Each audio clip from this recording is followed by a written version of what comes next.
এই হচ্ছে নর্মদা উদ্গমস্থল অর্থাৎ নর্মদা মাতার মন্দির। আমাদের হোটেল থেকে ঠিক 1 মিনিটের পথ। আমার পেছনে এই যে জলপ্রপাতটা দেখতে পাচ্ছেন, এটাই হলো কপিলধারা। দেখে বুঝতেই পারছেন রাস্তার বাঁধানো রাস্তা নেই, এবড়ো খেবড়ো পাথর, মাঝে মাঝে মাটি, তার উপর দিয়ে যেতে হচ্ছে, কোথাও বা জল। তো এই মাইকা মণ্ডপে যেতে গেলে এই যে জলধারা দেখছেন, এই জলধারায় পা ভিজিয়ে জলে নেমে তবেই ওই পারে পৌঁছাতে হবে। অমরকণ্টক মধ্যপ্রদেশের অনুপপুর জেলায় মৈকাল পাহাড়ে প্রায় ৩৫০০ ফুট উচ্চতায় অবস্থিত এই হিন্দু তীর্থ ভারতের অন্যতম পবিত্র নদী নর্মদার উদ্গমস্থল। পুরাণ মতে এই মৈকাল পর্বতে বিশ্রামরত অবস্থায় মহাদেবের শ্বেতবিন্দু থেকেই সৃষ্টি হন শিবপুত্রী নর্মদা, যার জল শুধুমাত্র দর্শন করলেই পুণ্যলাভ ঘটে। তাই প্রাচীনকাল থেকে মুনি ঋষিদের একান্ত সাধনভূমি হয়ে উঠেছে এই নর্মদা তট। শুধু নর্মদাই নয়, সাতপুরা ও বিন্ধ্য পর্বতের মিলনস্থল এই মৈকাল পাহাড় থেকে উৎপন্ন হয়েছে সোন ও জহিলা সহ আরও বেশ কিছু নদ নদী। রয়েছে নর্মদা মাতার মন্দির সহ অসংখ্য মন্দির, আশ্রম ও ধর্মশালা। সেই সঙ্গে অবশ্যই রয়েছে ঘন সবুজ বন, পাহাড়, উপত্যকা, নদী, ঝর্ণা ও জলপ্রপাতের অপরূপ মেলবন্ধন। কলকাতার দিক থেকে এসে অমরকণ্টক দিয়ে যেমন মধ্যপ্রদেশ ভ্রমণ শুরু করা যায়, তেমনি শুধু অমরকণ্টকে এসেই 2টি বা 3টি রাত কাটিয়ে এখানকার দ্রষ্টব্য স্থানগুলি দেখে নিয়ে ফিরে যাওয়া যায় কলকাতার দিকে। আজকের এপিসোডে অমরকণ্টকের দ্রষ্টব্য স্থানগুলি ঘুরিয়ে দেখানোর পাশাপাশি বলবো কলকাতার দিক থেকে অমরকণ্টকে আপনি কিভাবে আসবেন, কোথায় থাকবেন, হোটেল বা গাড়ি কিভাবে বুক করবেন, কোন কোন জায়গা অবশ্যই দেখে নেবেন, আর সেই সাথে বলবো অমরকণ্টক ভ্রমণের খরচাপাতি সহ সব ধরনের প্রয়োজনীয় তথ্য।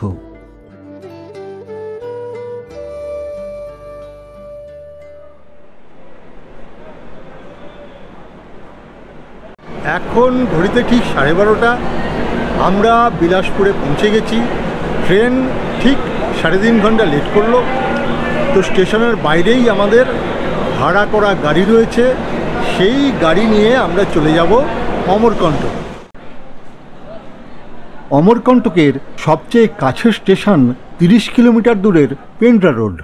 কিন্তু কলকাতার দিক থেকে পেন্ড্রা রোডের ট্রেন খুব একটা না থাকায় অমরকণ্টক থেকে 122 কিলোমিটার দূরের বিলাসপুর স্টেশনে নেমেই অমরকণ্টকে যাওয়া সুবিধার।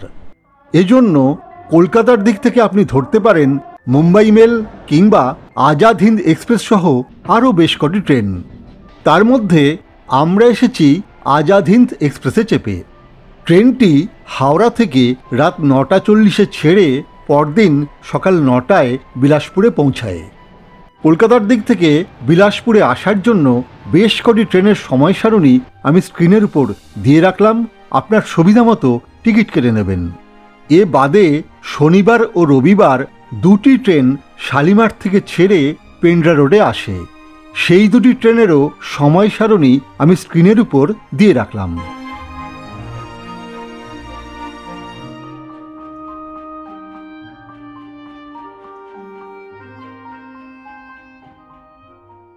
বিলাসপুরে আমাদের জন্য এই বোলেরো গাড়ি দাঁড়িয়ে রয়েছিল। এই গাড়ি আমাদেরকে 3 দিন ঘোরাবে এবং আমাদের থেকে মোট ভাড়া নেবে হচ্ছে 10,000 টাকা। বিলাসপুর স্টেশন থেকে গাড়ি ভাড়া না করলে অটো করে 7 কিলোমিটার দূরের বাস স্ট্যান্ডে পৌঁছে সেখান থেকে বাসে করেও পেন্ড্রা রোডে চলে যেতে পারেন। পেন্ড্রা রোড থেকে অমরকণ্টক যাওয়ার শেয়ার গাড়ি পেয়ে যাবেন। এছাড়া বিলাসপুর স্টেশন থেকেও বেশ কিছু ট্রেন পেন্ড্রা রোডে যায়।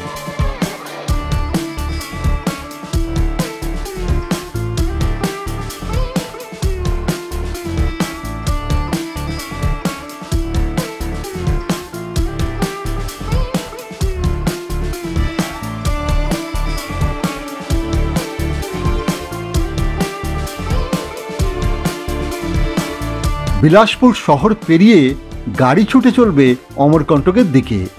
যেতে সময় লাগবে ঘণ্টা 4। তবে সমতল থাকতে থাকতেই কোনো একটি ধাবায় গাড়ি দাঁড় করিয়ে লাঞ্চ সেরে নেবেন, কারণ পাহাড় বা জঙ্গলের পথ শুরু হলে আপনি কিন্তু আর রেস্টুরেন্ট পাবেন না।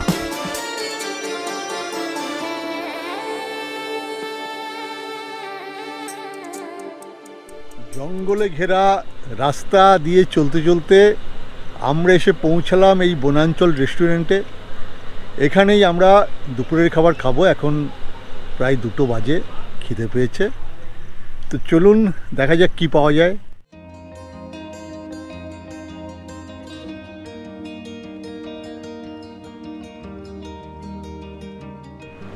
এরা থালা ভর্তি ভাত দিয়েছে, এখানে ডাল দিয়েছে, মটরের একটা সবজি দিয়েছে। এই যে থালি, এটা এরা নেমে হচ্ছে 120 টাকা। আর আমি 1 প্লেট চিকেন অর্ডার দিয়েছি, সেই চিকেন প্লেটটা হচ্ছে 200 টাকা।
এখন বিকেল ঠিক 5:30।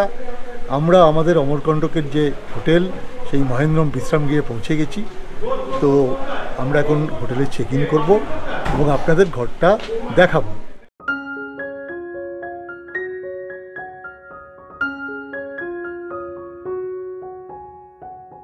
মহেন্দ্রম বিশ্রামগৃহ মূলত সাধারণ মধ্যবিত্ত ভক্তমণ্ডলীর থাকার উপযোগী সাধারণ মানের একটি বিশ্রামাগার। পরিচ্ছন্ন বাথরুম সহ এখানকার ডবল বেড বা 4 বেডরুমের ভাড়া মোটামুটি 800 থেকে 1000 টাকা। মহেন্দ্রম বিশ্রামগৃহ ছাড়াও অমরকণ্টকে রয়েছে নানা ধর্মশালা, আশ্রম, ভক্তনিবাস ও হোটেল। রয়েছে মধ্যপ্রদেশ ট্যুরিজম ডেভেলপমেন্ট কর্পোরেশনের গেস্ট হাউস। এই ধরনের বেশ কটি থাকার জায়গার ফোন নম্বর আমি স্ক্রিনের উপর দিয়ে রাখলাম, ইচ্ছে হলে যোগাযোগ করে নেবেন। হোটেলে চেক ইন করে কিছুক্ষণ বিশ্রাম নিয়ে পায়ে হেঁটে চলে আসুন নর্মদা উদ্গমস্থল অর্থাৎ নর্মদা মাতার মন্দিরে। এই হচ্ছে নর্মদা উদ্গমস্থল বা নর্মদা মন্দির। তো আমরা হোটেলে ফ্রেশ হয়ে এখানে চলে আসলাম। আমাদের হোটেল থেকে 1 মিনিটের পথ। আপনারাও যারা সন্ধ্যের দিকে হোটেলে আসবেন, ফ্রেশ হওয়ার পর এখানে চলে আসবেন। এখানে কিন্তু সন্ধ্যারতি হয় এবং শেষ আরতি হয় রাত 8টায়। মন্দিরের উল্টো দিকেই রয়েছে জুতো রাখার জায়গা। সেখানে জুতো এবং যদি মোজা পরে আসেন, মোজা অবশ্যই খুলে আসবেন, কারণ গোটা মন্দির চত্বর কিন্তু একদম জলে ভেজা। আপনি যদি মোজা পরে আসেন, পা পুরো ভিজে যাবে। মোজা জুতো দুটোই ওখানে রেখে আসবেন।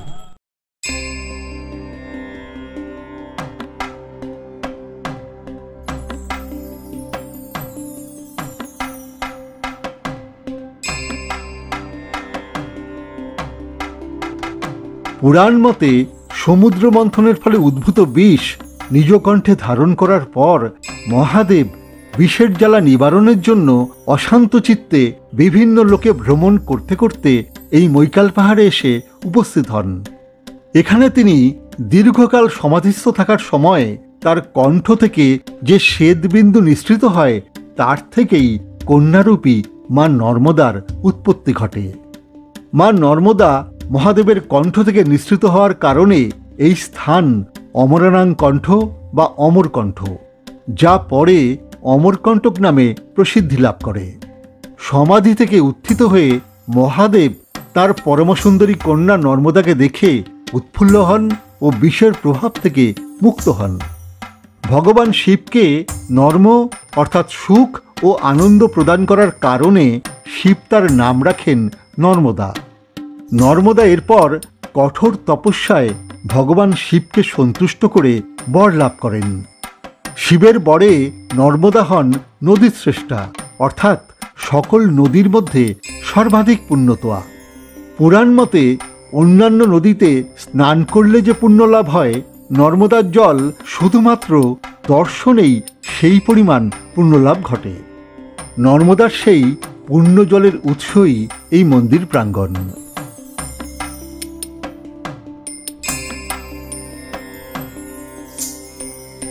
নর্মদা মন্দির চত্বরে নর্মদা উদ্গমকুণ্ডকে ঘিরে রয়েছে ২৭টি মন্দির।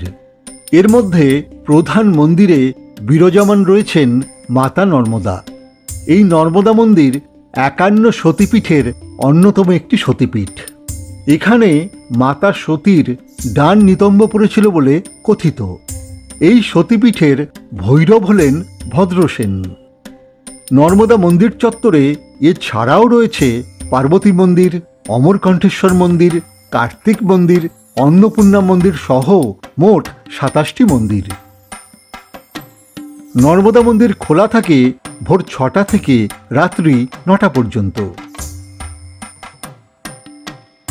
নর্মদা মন্দির চত্বরে মূল মন্দিরের সামনে রয়েছে একটি ছোট্ট হাতি।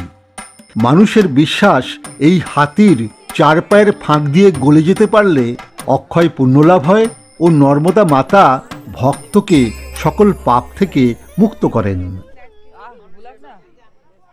আপনাদের মধ্যে যাদের চেহারা ভালো, গায়ে একটু মেদটেদ আছে, তারা কিন্তু আবার এই হাতির নিচ দিয়ে গলার চেষ্টা করবেন না, আটকে গেলে কিন্তু খুব বিপদ হবে। নর্মদা উদ্গমকুণ্ডের জলে রয়েছে নর্মদা মাতার মূর্তি। এছাড়াও কুণ্ডের ঠিক পাড়ে কাচের মন্দিরে রয়েছে নর্মদা মাতার বিশালাকার একটি মূর্তি। প্রতি সন্ধ্যায় এখানে নর্মদা মায়ের আরতি অনুষ্ঠিত হয়।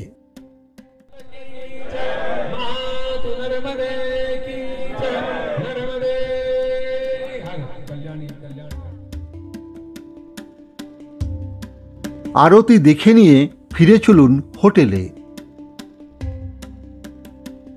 এরপর কিছুক্ষণ বিশ্রাম নিয়ে রাতের আহার সারতে চলে আসুন রেস্টুরেন্টে।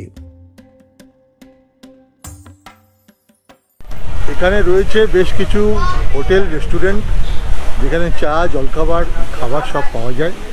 এই চক মতো একটা জায়গা রয়েছে মন্দির থেকে একটু এগিয়েই। এই দোকানগুলোতে মোটামুটি ১৩০ টাকায় ভেজ থালি পাবেন। অমরকণ্টকে আপনাকে নিরামিষই খেতে হবে, আপনি আমিষ পাবেন না, এখানে আমিষ খাওয়া যায় না। তো ১৩০ টাকা আপনি থালি পেয়ে যাবেন নিরামিষ। আর আপনি যদি অর্ডার দেন আলু পোস্ত বা ওই ধরনের স্পেশাল কিছু, সেইটার জন্য আলাদা দাম নেবে। আর যদি ধোসা ইত্যাদি খানো ৭০ টাকায় পাওয়া যাবে। তো আমি এখানে আজকে একটা থালি খাবো, ভেজ থালি। তো আমি অর্ডার দিয়ে দাঁড়িয়ে আছি। একদম গরম গরম ভাত দিয়ে গেল, খুবই ভালো ভালো খাবার।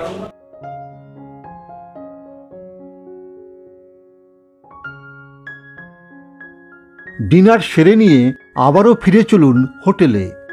প্রথম দিনের ভ্রমণ শেষ করে তাড়াতাড়ি শুয়ে পড়ুন।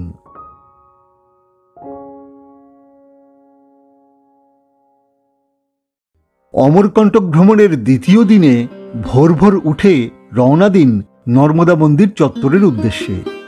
পথে বিভিন্ন দোকানে নানা আকারের শিবলিঙ্গ দেখতে পাবেন। শিবের বরে নর্মদার বুকের প্রতিটি কঙ্করই শঙ্কর। এই লিঙ্গগুলিকে বলে নর্মদেশ্বর লিঙ্গ।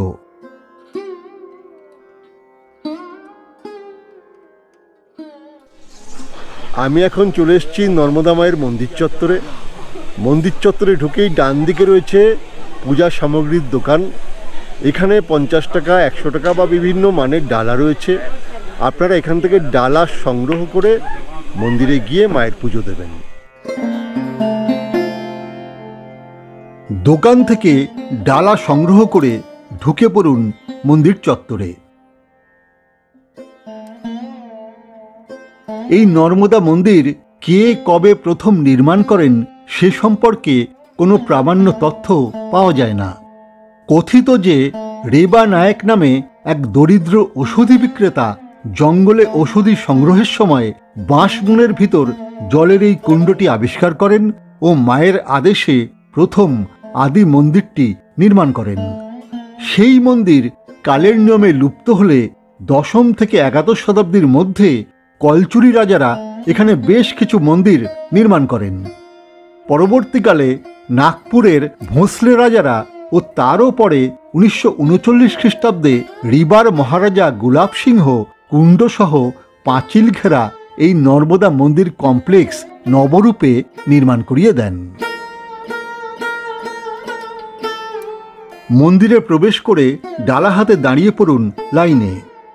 লাইনে দাঁড়িয়ে নর্মদা মায়ের পূজা দিন। এরপর দিনের আলোয় নর্মদা মন্দির চত্বর পরিক্রমা করুন।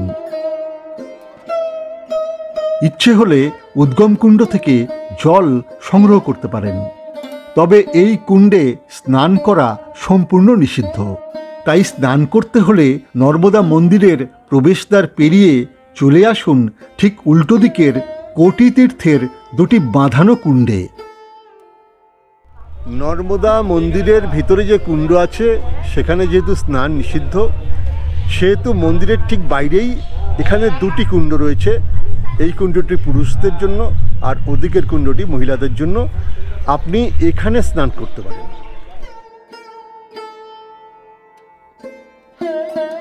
স্নান, পূজা ইত্যাদির পর ব্রেকফাস্ট সেরে নিন। এরপর বেরিয়ে পড়ুন সাইট সিইংয়ের উদ্দেশ্যে। প্রথম দিন এরা সাধারণত ৭-৮টি জায়গা দেখায়। সময় লাগে মোটামুটি ৫ থেকে ৬ ঘন্টা।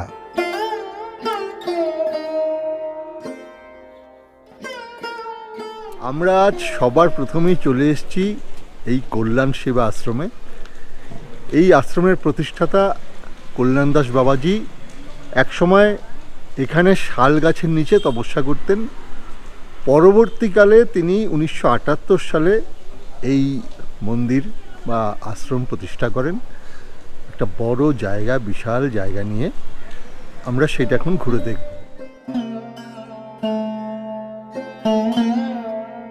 কল্যাণ সেবাশ্রমে সুন্দর দেবালয় ছাড়াও যাত্রীনিবাস, অন্নসত্র, বিদ্যালয়, চিকিৎসালয় এবং লাইব্রেরি রয়েছে। রয়েছে দরিদ্রদের সেবাকর্মের জন্য নানাবিধ ব্যবস্থা। কল্যাণ সেবা আশ্রম দেখে ঘন জঙ্গলের পথ ধরে রওনা দিন কপিলধারার উদ্দেশ্যে।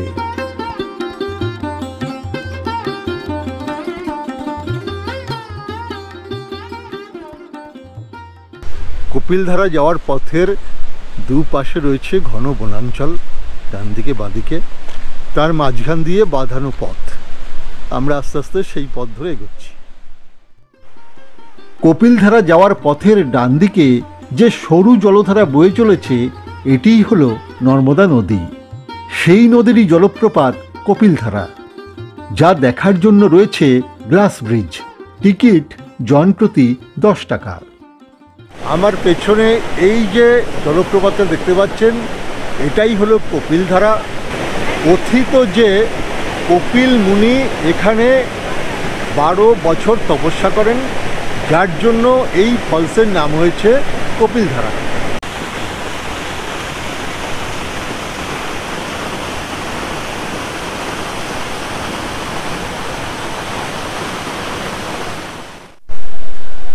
আমরা এই নর্মদা নদীর যে জলপ্রপাত দেখলাম কপিলধারা, এটা হচ্ছে নর্মদা নদীর প্রথম জলপ্রপাত। এর পরে দ্বিতীয় জলপ্রপাত হচ্ছে দুধধারা। সেটা যেতে গেলে নর্মদার এই কপিলধারা জলপ্রপাতের পাশ থেকেই একটা ব্রিজ রয়েছে, সেই ব্রিজ দিয়ে এই নর্মদা নদীর টোপকে ওপারে যেতে হবে, গিয়ে হেঁটে পৌঁছাতে হবে দুধধারায়।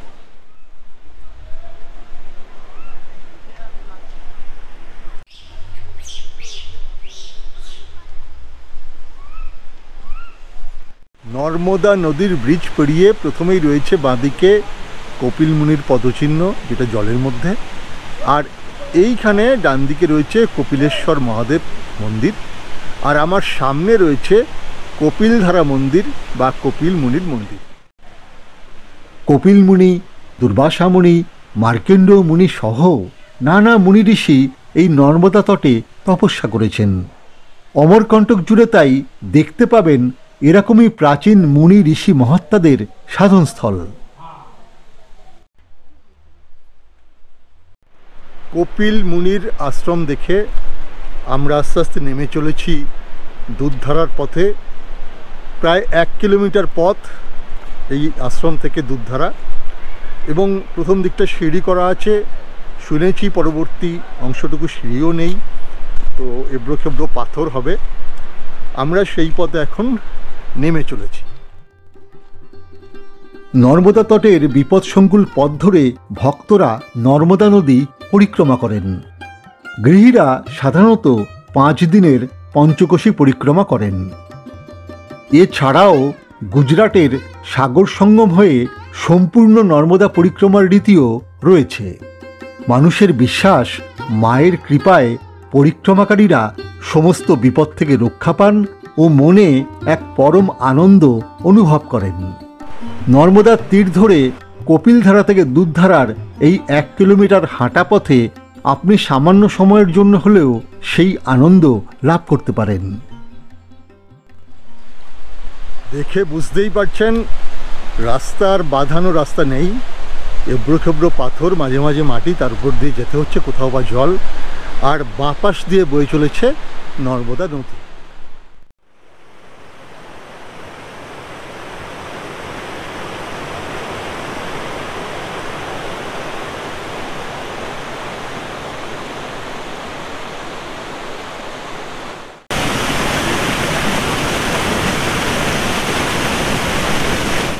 এই হচ্ছে নর্মদা নদীর দ্বিতীয় জলপ্রপাত দুধধারা। এই দুধধারা জলপ্রপাত 10 ফুট উপর থেকে নিচে পড়ছে, আর পাশেই রয়েছে দুর্বাসা মুনির আশ্রম। দুর্বাসা মুনি এখানে তপস্যা করে মা নর্মদার দর্শন পান। সেই আশ্রম একদম এই ফলসের পাশেই রয়েছে। কথিত যে দুর্বাসা মুনির তপস্যায় সন্তুষ্ট হয়ে নর্মদা মা তাঁকে কামধেনু রূপে দর্শন দেন। এই জলপ্রপাতের জলের বুদবুদগুলি দুধের মতো সাদা হওয়ায় এই জলপ্রপাতের নাম দুধধারা। দুধধারা দেখে নিয়ে ফিরে চলুন কপিলধারার পথে। কপিলধারা দেখে হাতে সময় থাকলে দেখে নিন মহাত্মা কবিরের তপস্থলী কবির চবুতরা। কবির চবুতরায় 2টি ছোট জলের কুণ্ড রয়েছে। সেখানে প্রতিদিন সকালে দুধের মতো প্রবাহ লক্ষ্য করা যায়। এছাড়াও রয়েছে কবির কুঠি।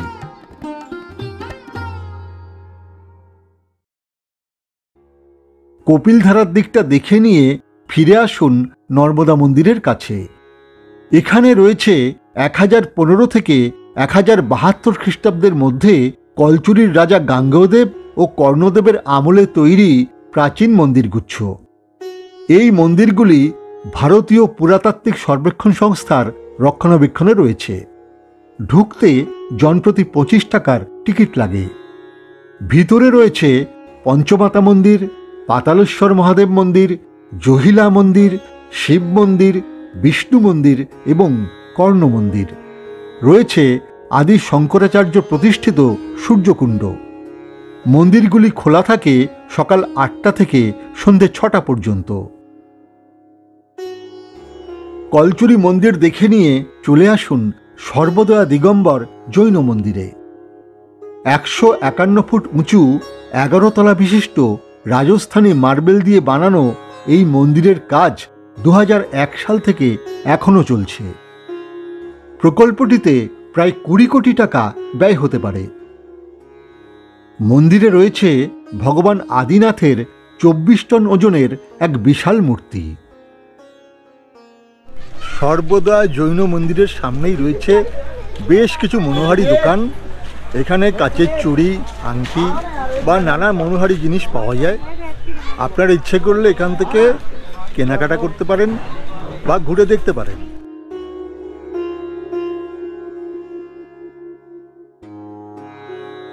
সর্বদা জৈন মন্দির দেখে সাবিত্রী সরোবরকে প্রদক্ষিণ করে চলে আসুন মাইকি বাগিয়ায়। এটি মা নর্মদার বালিকা অবস্থা থাকাকালীন খেলার জায়গা। এই বাগানে নানা গাছপালা সহ একটি কুণ্ড ও মন্দির রয়েছে।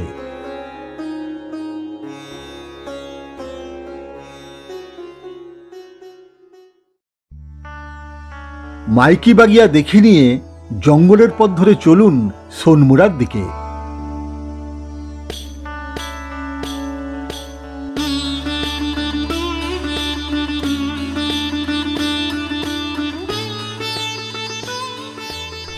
আমি চলে এসেছি সোনমুড়া ভিউ পয়েন্টে। এখানে ঢুকতে 20 টাকার টিকিট লাগে। এখানে একটা কাঠের পাটাতন এবং তার পরে গ্লাস ব্রিজ রয়েছে। সেখান থেকে এই মধ্যপ্রদেশের শেষ এবং ছত্তিশগড়ের শুরু, সেই জায়গাটা দেখা যায়। সোনমুড়া ভিউ পয়েন্ট থেকে ছত্তিশগড়ের উপত্যকার ভিউ ও সোন এবং ভদ্র নদীর পাহাড় বেয়ে নেমে যাওয়ার দৃশ্য দেখে নিন।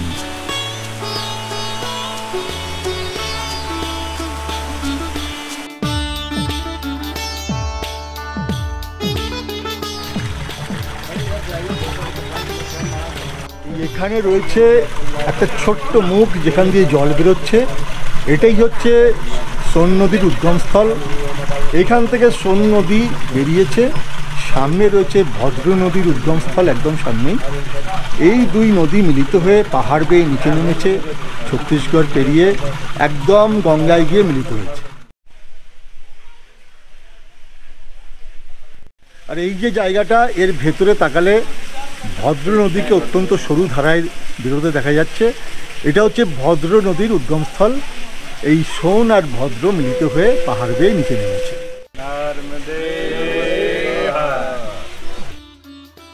দুই নদীর উদ্গমস্থলের পাশেই রয়েছে সোনাক্ষী শক্তিপীঠ। এই সতীপীঠকে কালমাধব সতীপীঠও বলে। কথিত যে এখানে মাতা সতীর বাম নিতম্ব পড়েছিল। তবে এই সতীপীঠের সঠিক অবস্থান নিয়ে মতভেদ রয়েছে। সোনমুড়া দেখে নিয়ে রওনা দিন শ্রীযন্ত্র মন্দিরের উদ্দেশ্যে। আমরা চলে এসেছি আজকের শেষ গন্তব্য, এই শ্রীযন্ত্র মন্দিরে। এই মন্দিরের যে প্রবেশদ্বার, তার মাথায় 4টি দেবী মূর্তির যে মুখ, সেই মুখ খোদিত রয়েছে।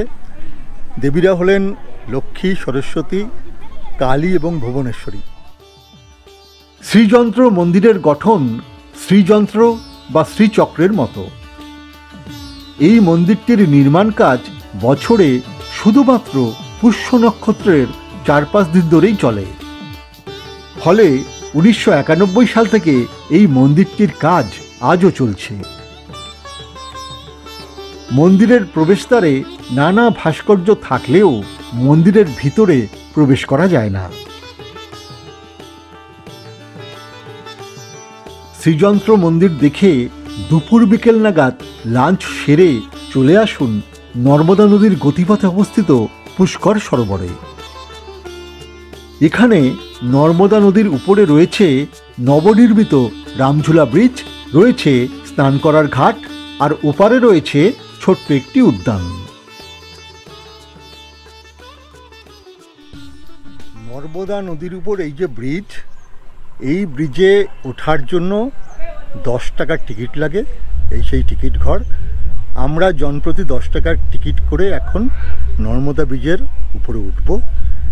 ওপারে যে পার্কটা আছে সেটা কিন্তু এখনও চালু হয়নি, ফলে পার্কটা হয়তো আমরা দেখতে পারবো না। আমরা শুধু ব্রিজটাই দেখব।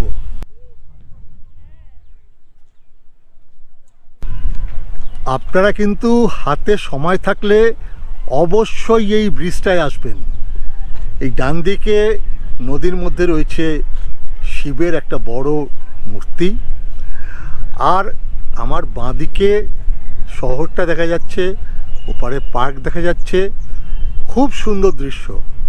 অনেকেই এই জায়গাটা আসেন না, এটা নতুন করেছে। আপনাদের বিকেলের দিকটায় যখন সময় থাকবে অবশ্যই অবশ্যই এই জায়গাটা আসবেন।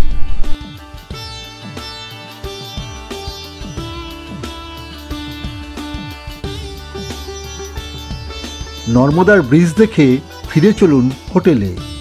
সন্ধ্যায় পায়ে পায়ে আরও একবার ঘুরে নিন নর্মদা মন্দির প্রাঙ্গণ। বাইরে থেকে দেখে নিন আলোকিত কলচুরি মন্দির গুচ্ছ। এরপর আরও একটি রাত কাটান অমরকণ্টকে। আজ আমাদের অমরকণ্টক ভ্রমণের শেষ দিন। এখন সকাল 10টা। আমরা এই দোকানে আমাদের সকালের খাবার খেয়ে নিয়েছি। এই পাশে রয়েছে আমাদের গাড়ি। আমরা এই গাড়িতে করে অমরকণ্টকের বাকি জায়গাগুলো ঘুরে চলে যাব বিলাসপুর। সেখানে রাত 10টায় আমাদের গাড়ি রয়েছে, অর্থাৎ ট্রেন রয়েছে। সেই ট্রেনে চেপে আমরা ফিরে যাব কলকাতার দিকে। তো চলুন গাড়ি নিয়ে বেরিয়ে পড়া যায়। আজকে আমরা সবার প্রথমেই চলে এসেছি ধরমপানি ভিউ পয়েন্টে। এটা কিন্তু মধ্যপ্রদেশ নয়, এটা ছত্তিশগড়। একটু আগেই মধ্যপ্রদেশের বর্ডার আমরা পেরিয়ে এসেছি। এখান থেকে এই ভিউ পয়েন্ট থেকে সামনে পাহাড়ের যে ভিউ দেখা যাচ্ছে আমি আপনাদের দেখাচ্ছি। ধরমপানি ভিউ পয়েন্ট থেকে ছত্তিশগড়ের পাহাড়ি উপত্যকার দৃশ্য খুব সুন্দর দেখা যায়। সিঁড়ি দিয়ে নিচে নেমে দেখে নেওয়া যায় মা কালীর মন্দির।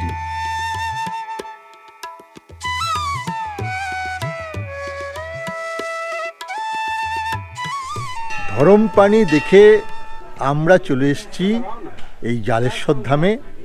এটি ভগবান শিবের মন্দির।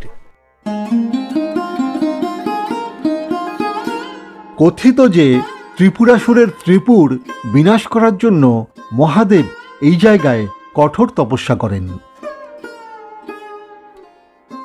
মন্দিরের পাশেই রয়েছে একটি কুয়ো। এটি জহিলা নদীর উদ্গমস্থল।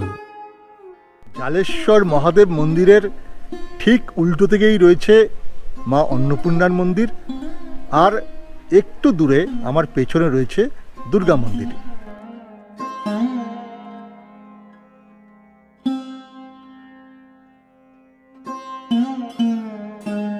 জালেশ্বর শিব মন্দির দেখে আমরা চলে এসেছি অমরেশ্বর মন্দিরে। এটিও ভগবান শিবেরই মন্দির। কথিত যে মা অদিতি তার সন্তানদের অমরত্বের জন্য এখানে ভগবান শিবের পূজা করেছিলেন। মন্দিরের গর্ভগৃহে 11 ফুট লম্বা ও 51 টন ওজনের এক শিবলিঙ্গ রয়েছে। অমরেশ্বর মন্দিরের ঠিক উপরেই রয়েছে নবদুর্গা মন্দির, হনুমান মন্দির এবং গণেশ মন্দির। এখানে দুর্গার বিভিন্ন রূপ প্রত্যেকটা আলাদা আলাদা মন্দিরে রয়েছে। আপনারা অমরেশ্বর মন্দির দেখে উপরে এসে এই মন্দিরগুলি দর্শন করবেন।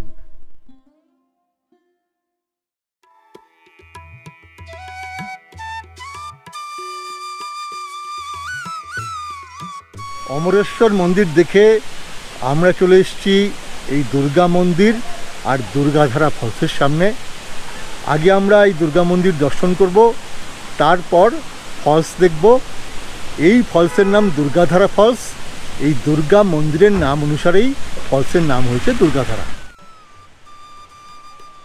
দুর্গা মন্দির পেরিয়ে রয়েছে এই 25 ফুট উঁচু ফলস। সিঁড়ি দিয়ে উপরের দিকেও ওঠা যায়। ইচ্ছে করলে এই ফলসে আপনি স্নানও করতে পারেন।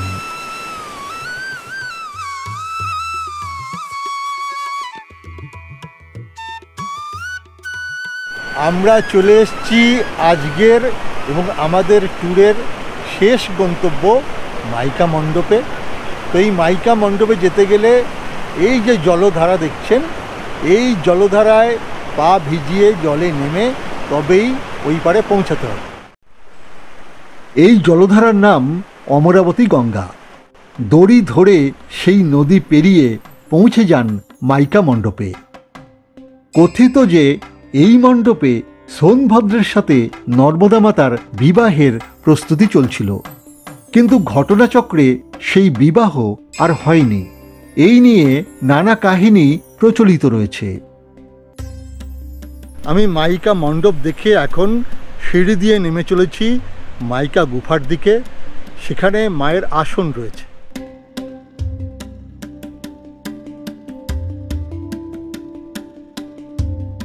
সিঁড়ি বেয়ে নিচে নেমে দেখে নেওয়া যায় মাইকা গুফা।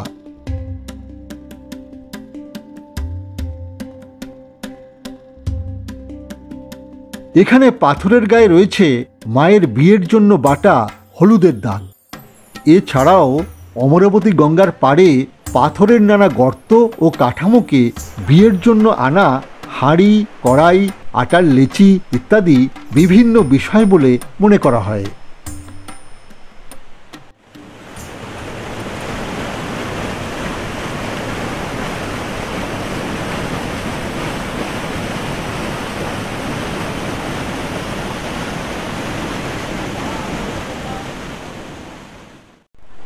এই মাইকা মণ্ডপ দিয়েই আমাদের অমরকণ্টক ভ্রমণ শেষ হলো। এখন আমরা এখান থেকে চলে যাব বিলাসপুর। সেখানে রাত 10:05 আমাদের ট্রেন রয়েছে। সেই ট্রেন ধরে আমরা ফিরে যাব কলকাতার দিকে। তবে ভিডিও এখনই শেষ হচ্ছে না, কারণ আপনাদেরকে এই ভ্রমণের খরচাপাতির একটা হিসেব দিতে হবে। 2 দিন অর্থাৎ 2 রাত অমরকণ্টকে থাকা এবং 3 রাত থাকা দুরকম হিসাবই আমি দেব। সুতরাং ভিডিওটা দেখা শেষ করবেন না, পথে যেতে যেতে আমি সেই হিসাবটা আপনাদের সামনে পেশ করব। কলকাতা থেকে অমরকণ্টকে এসে 2 রাত ও 3 রাত থেকে অমরকণ্টক ভ্রমণের খরচাপাতির 2টি বাজেট আমি স্ক্রিনের উপর দিয়ে রাখলাম।